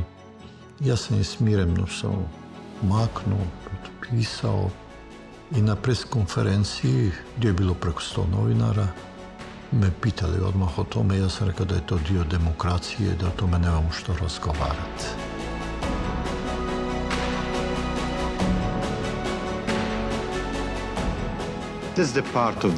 To je dio demokracije. To je sve. Hrvatski je narod u današnje doba smogao začuđujuće snage i zrelost kojima je sam vlastitim snagama, samo uz Božju pomoć, izvojštio svoje mjesto u međunarodnom poretku, pa sada i u Vijeću Europe. U međuvremenu još jedna stvar koja se je dogodila 1998. godine, koju je potrebno, to je bila smrt ministra obrane Gojka Šuška. Veličanstveni pogreb na koji je došao William Perry, njegov zaista iskreni prijatelj, i vrlo lijepo govorio. On je savršeno odigrao svoju ulogu, znao je gdje mu je mjesto i smatram da nije izlazio izvan onog okvira koji mu je postavljen kroz ratnog ministra. Njegova razina je zasigurno imala i političke dimenzije zbog njegovog poznanstva sa utjecajnim ljudima u američkoj administraciji, prije svega sa gospodinom Williamom Perryjem. Yeah, of course I knew about Bill Perry's relationship with Šušak. I mean, I was a very good friend of Šušak. We knew him colloquially in the Pentagon as the pizza man. He was a delivery man, and he was good at pizza. He'd made a lot of money in Canada running pizza. But he was also the delivery man for the rearmament and the development of the Croatian military. He was a no-nonsense guy, very smart, very capable, and he had his hands on the big picture and the details. I think he was a very effective lieutenant for President Tudjman. To je čovjek koji nije puno govorio, ali je puno radio. Dakle, ja sam imao potpunu samostalnost u svom radu, u mobilizaciji Hrvatske vojske. On je samo nama dao zadatak da mi napravimo svoj posao najbolje što možemo za Hrvatsku državu. I mislim da je bio jedan od velikih stupova i potpornja koji je pomogao predsjedniku Tudjmanu, normalno sa hrvatskom vladom, da se stvori Hrvatska država. Gojko Šušak je bio jedan od najbližih suradnika i prijatelja predsjednika Tudjmana i njegova smrt je izrazito pogodila predsjednika.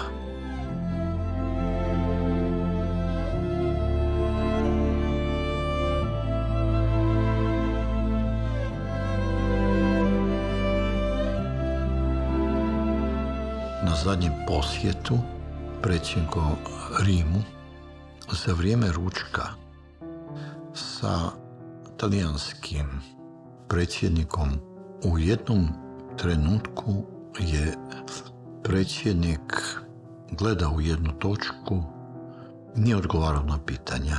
Kao iskusan liječnik dobro sam znao što to znači. Tako se sam uključio u razgovor je završio.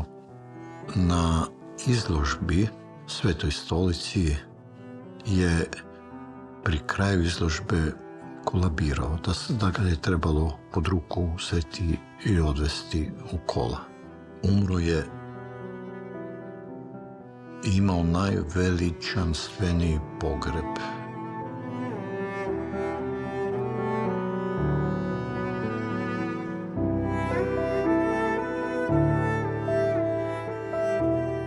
Iskreno su tisuće ljudi dolazilo i da oda počast, da se upiše u knjigu žalosti i na samom pogrebu.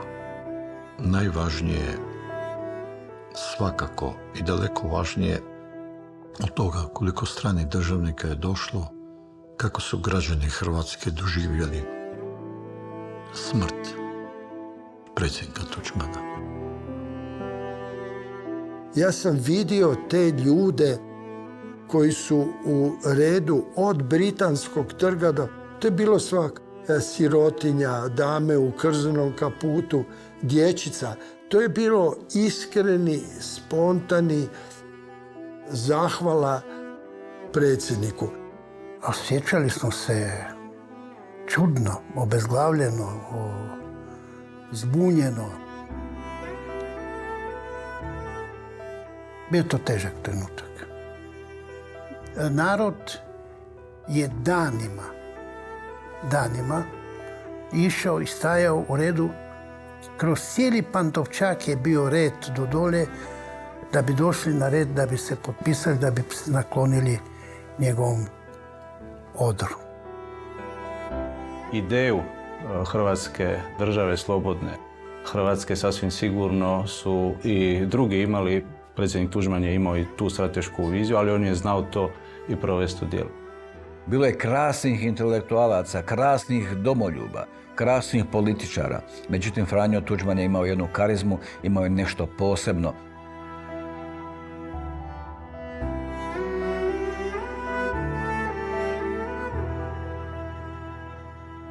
Mnogi kažu otac domovine je Starčević. Otac domovine je Tuđman. Pa on je bio povijesna ličnost, nezaobilazna ličnost ključnih trenutaka za hrvatski narod, čovjek koji je u vrlo zrelim životnim godinama, dakle 1989. 90. dobio priliku da bude i predvodnik demokratskih promjena i utemeljitelj moderne Hrvatske države. On se cijeli svoj život spremao na takav povijesni trenutak. To se vidjelo iz svakog njegovog nastupa, svih njegovih govora. Bio je svjestan što za narod znači u pravom trenutku iskoristiti povijesnu šansu. I na tom valu je predsjednik Tuđman stao na čelo i HDZ-a i naroda i uz pomoć hrvatskih branitelja plebiscitarnu potporu išao i prema samostalnosti u zamršenim odnosima, došao do međunarodnog priznanja, obranio Hrvatsku i vojno-redarstvene operacije i Bljesak i Oluja i druge operacije Domovinskog rata i u konačnici jedno fascinantno postignuće mirne reintegracije Hrvatskog Podunavlja, jedina prava uspjela operacija UN-a od početka do kraja u nevjerojatno kratkom roku na europskom teritoriju. Sve se to zbilo, sva ta povijest se zbila praktički od 90. do 15. siječnja 98. što je gotovo nevjerojatno. Dakle, jedan osnovnoškolski ciklus jednoga đaka se dogodio u samo 8 godina i Hrvatska je tu praktički riješila sve što je trebalo. I praktički je on tu kreirao preduvjete da nakon što je on preminuo, ovi koji su ga naslijedili i danas to mi radimo, rješavamo strateške zadaće onako kako ih je on postavio u svom prvom govoru u Hrvatskom saboru 30. svibnja 1990. I upravo taj trenutak, pa i zbog tog govora i tih strateških ciljeva, je po meni zavrijedio, kao što smo to mi učinili u prošlom sazivu Vlade i Hrvatskog sabora, da bude Dan državnosti. Jer tu smo postavili okvir. Na temelju tih 10 točaka sve što hrvatsko društvo, hrvatske institucije, stranke, akteri rade, zbiva se u tih 10 točaka.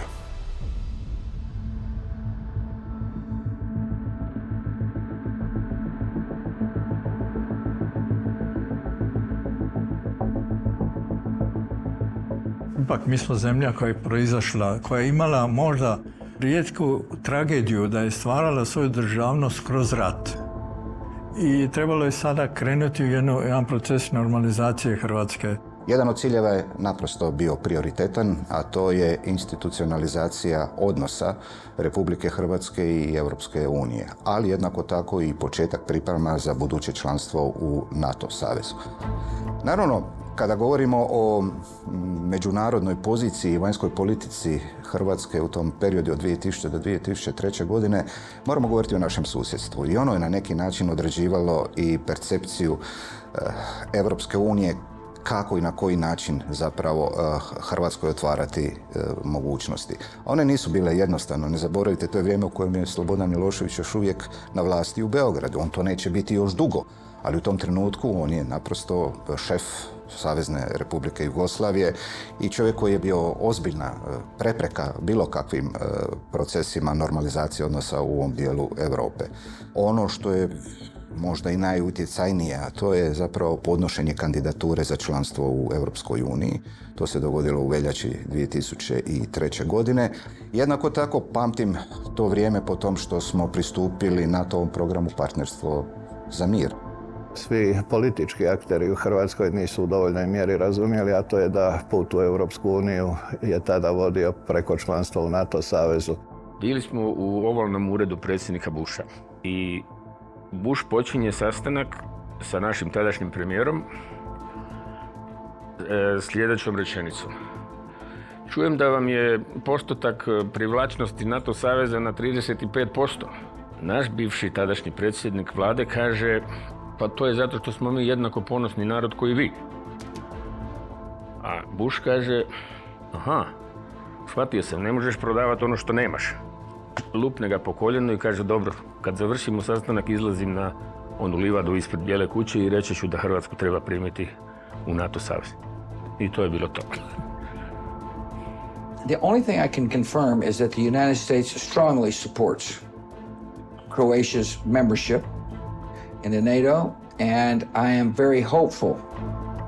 I don't want to prejudge the decisions of my fellow colleagues in NATO, but I'm hopeful, very hopeful, and it'd be nothing better than to come bringing the good message of Croatia's membership.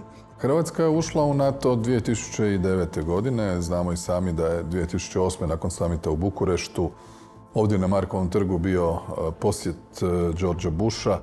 Onaj ko je u NATO-u teško da može doživjeti napad na svoj teritorij. I danas kada gledate geopolitičku kartu svijeta vidimo da su uvijek meki trbusi upravo tamo gdje nema tog kišobrana kolektivne sigurnosti. Zato je za nas ulazak u NATO i kasnije 4 godine nakon toga ulazak u Europsku uniju jako važan i politički i sigurnosno i gospodarski i reputacijski u konačnici, pa to se reflektira i na standard naših građana i financije. Shvatili smo da je to nadstranački, da je to transgeneracijski politički cilj i sklopljen je sporazum, odnosno usvojene su deklaracije koje su omogućile kasnije formiranje pregovaračke strukture intaktne o rezultatima izbora. Međutim, naš put prema Briselu vodio je preko jednog drugog grada u neposrednoj blizini Brisela, riječ je o Haagu. Mi se najčešće kao javnost i kao nacija sjećamo problema koje smo imali u suradnji s Haškim sudom, koji su nekad bili i objektivno izvan naše kontrole. Takozvani slučaj Gotovina. Mislim da se jednostavnije ne može reći. Nama nije bilo lako, znate, kada smo vidjeli našega heroja Domovinskog rata, Antu Gotovinu, koji je bio tražen i tako dalje, vidite da je nepravda ispravljena. Dakle, on je proglašen nevinim, ali tu smo izgubili puno godina, dakle, inzistiranjem na ispunjavanju svih onih elementa koji su sadržani u poglavlju 23, 24, suradnja, znači, u okviru jurisdikcije, odnosno pravosuđa i tako dalje. Kad se analizira konačne presude i tako dalje, može se vidjeti da, na primjer, za Republiku Hrvatsku, da niko nije osuđen. Pobjedili smo, ovo je točkana i rat pripada povijesti i okrenimo se budućnosti, svi zajedno.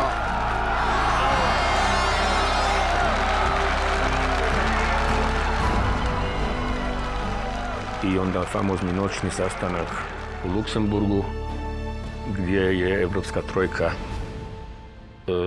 mislim da je Finska tada predsjedavala, Oliver Rehn, Solana i finski ministar vanjskih poslova, kad su rekli ok, odobravamo početak pregovora. I onda naravno famozna 9-mjesečna blokada pregovora od strane Slovenije. U konačnici bilo je jasno da mi ne možemo sami riješiti to pitanje, granice nikako, da je nužno osnovati neko tijelo. Došli smo do toga da to bude ad hoc sud, arbitražni sud. Znači, da bi potpisala arbitražni sporazum, ja sam morala tražiti dozvolu Hrvatskog sabora, jer se odlučuje o granicama. Hrvatski sabor je većinom odobrio da ja potpišem. Nakon potpisa arbitražni sporazum je išao na ratifikaciju u Hrvatski sabor ponovo. Drago mi je da je nakon toga Slovenija ipak odustala od te svoje blokade, a ono što je posebno zanimljivo i mislim da to svakoga mora veseliti, Slovenci su imali referendum o tome i najbolji rezultat je bio upravo u područjima uz granicu, dakle gdje je najveći dodir hrvatskog i slovenskog stanovništva. Mislim da je većini bilo u interesu u Sloveniji da se riješi taj problem. Parafrazirajući misao jednog od velikana zapadne filozofije, reći ću da je u državi, kao i u čovjeku, veliko ono što je most, a ne obala i cilj. Putovanje, a ne odredište. Hrvatska je izabrala biti most prema bolje budućnosti regije koje su evropske težnje uz najviše standarde zaštite prava manjina najefikasnije sredstvo za prevladavanje prošlih trauma. Naš identitet, kao svaki identitet, sastavljen je od mnogih, katkad proturječnih sastavnica. Vrlo sam ponosan kao ministar vanjskih poslova, imao sam čast biti na toj poziciji kada smo postali punopravna članica. Ta bitka koju smo izvojevali možda mi je i najdraži dio političke karijere. Nakon referenduma u Velikoj Britaniji u izlasku iz Europske unije je došlo do poremećaja kalendara, rasporeda predsjedanja. Mi smo bili planirani 3-4 godine kasnije. Onda smo se jednom akcijom zajedničkom i predsjednici Republike i mene kao ministra založili za to da dođemo ranije na red. Uspjelo je. Bio sam sretan da je Hrvatska tako brzo, znači 6 godina nakon stupanja u članstvo, dobila šansu biti predsjedavajuća Vijećem Europske unije. Bili smo zaista izrazito spremni za taj događaj, napravili smo jako kvalitetan program, pokrili smo sve ono što je globalno važno, sve ono što je za Europu bitno i još smo kroz to proželi i hrvatsku aromu na neki način. Proželi smo sve ono što je nama u interesu i što mi možemo dati doprinos. U konačnici mi smo dovršili projekt koji je od 1995. stajao još nedovršen, a to je kompletiranje zgrade Nacionalne i sveučilišne knjižnice, gdje smo sa predsjednikom Hrvatske akademije znanosti i umjetnosti, arhitektom Neidhardtom i investicijom koju smo napravili od dijela NSK napravili dom hrvatskog predsjedanja i napravili jedan sjajan konferencijski kongresni centar koji može koristiti Hrvatska dokle god hoće i jako smo ponosni na to. Ovo je desetljeće razvoja. Dakle, prvo je desetljeće bilo i rata i obrane od agresije i samostalnosti, izgradnje institucija. Drugo desetljeće su bili veliki reformski napori koji su interno pripremali Hrvatsku da uđe i u NATO i Europsku uniju.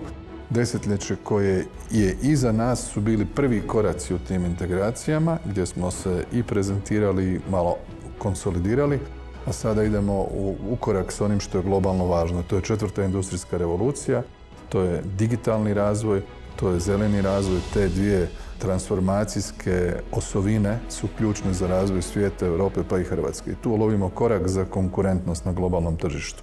Hrvatska ulaskom u eurozonu postaje sasvim sigurno atraktivnija za strana ulaganja. Zbog čega?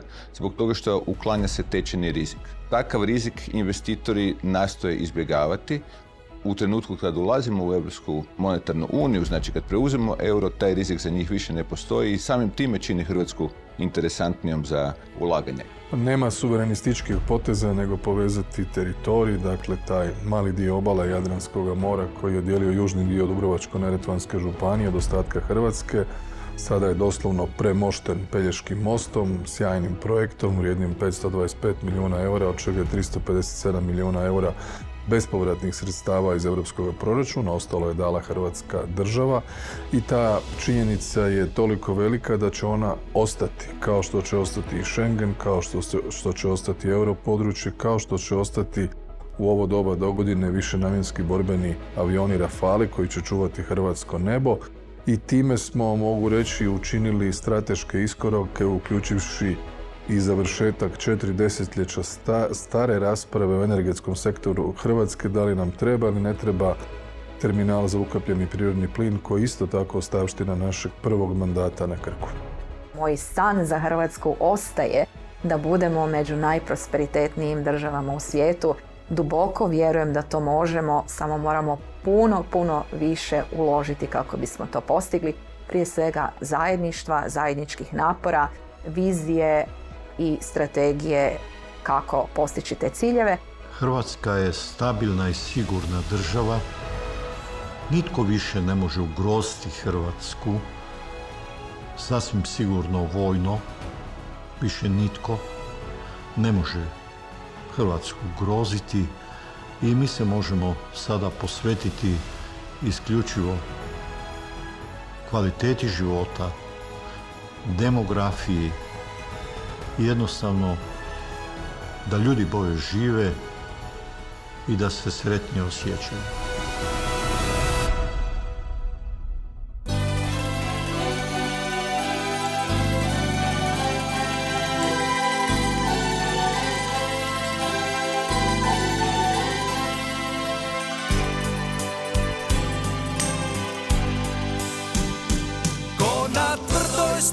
Svoju povijest piše, tom ne može niko prošlost da izbriše.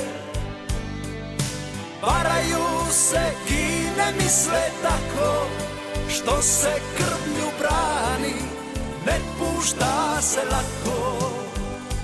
Ko na tvrdoj stini svoju povijest piše, tom ne može niko prošlost da izbriše. Mi smo tu odavna, svi moraju znati, to je naša zemlja. Tu žive Hrvati, na kamenu tvrdom o tom slova pišu, od stoljeća 7.